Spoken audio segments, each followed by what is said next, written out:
Welcome back to Lounge 11 podcast. Here with Femi. So, a downer, bro. A downer. Yeah, this is tough, Yeah. Out of the quarterfinals, 2-1 Southampton. Your thoughts? I still haven't put it together, you know what I'm saying? Obviously we just recorded the last episode and Yeah. no part of me expected this result, right? When you go to a championship team with the pedigree that Arsenal is, and the expectations that we have coming into the season, I think it's pretty clear that you should go out and win those games. Yeah. And we haven't done that, and that's very disappointing.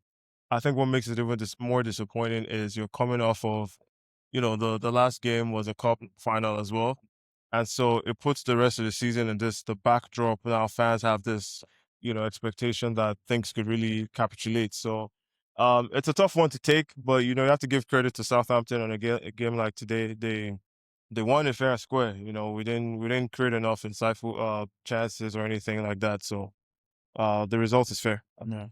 When you look at how the entire day has gone, earlier today Liverpool and Man City played. Man City won that game 4-1, and I think a lot of people are going to start looking at things based on how that game went and how this very game went. Do you think that has an effect on how a lot of the fans or the players and the club see things moving forward? Maybe I don't, right? But and I think I can understand that, right? For me, I look at it as what I expect Arsenal to do in every single game, particularly a game against the championship side like Southampton. You should be winning those games. We had what many would consider the favorable side of the draw, if you want to call it that. And we didn't do that. But on the Man City game, yeah, when a team like Man City is on the hills, on your hills, right? In the league, they just kind of took the Carabao Cup away from you, and you see what they've gone and done to a proper Premier League team.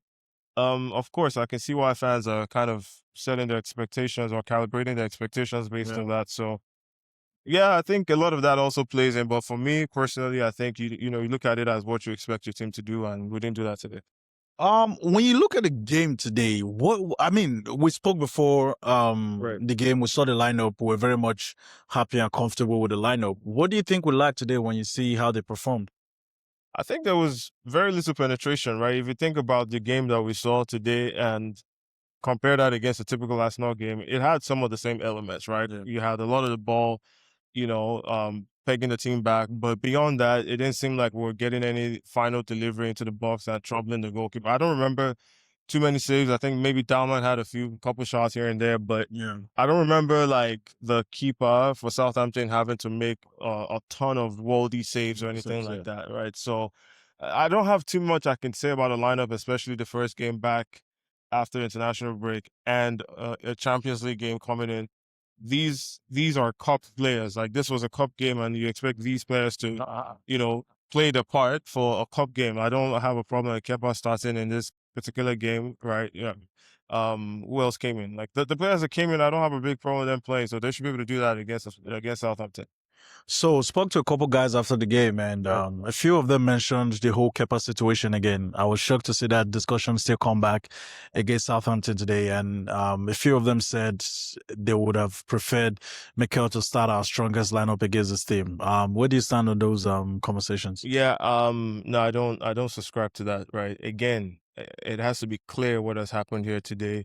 We have lost to a championship side. Mm-hmm. And when you have a Kepa, except fans are saying that the players that got on the pitch today are not championship level quality. Yeah. And I don't agree with that, right? When you put the players that were out there were solid players. Like, you had White in right back. It's not a starter, but White in right back is not the worst, backup or deputy.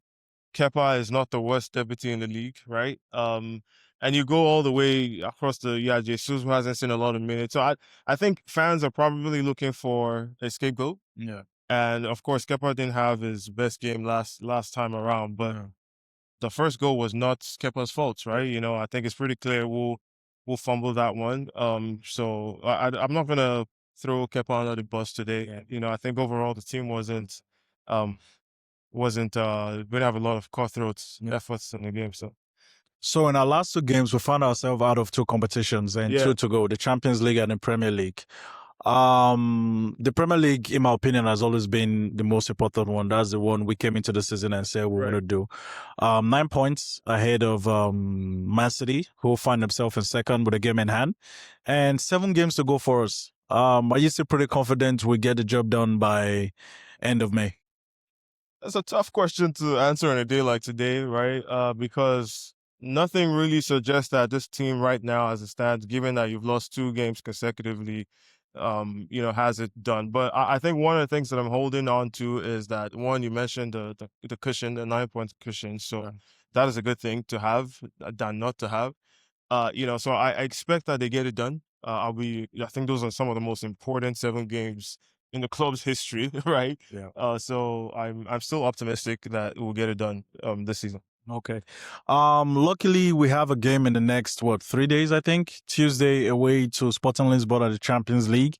How do you see that game going?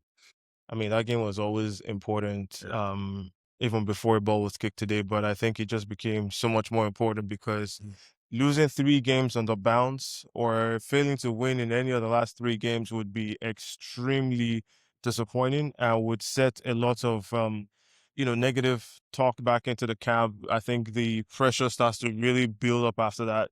So as a Tuesday's game becomes really, really important. I think you have to go away to Sporting and get a massive results there. So yeah.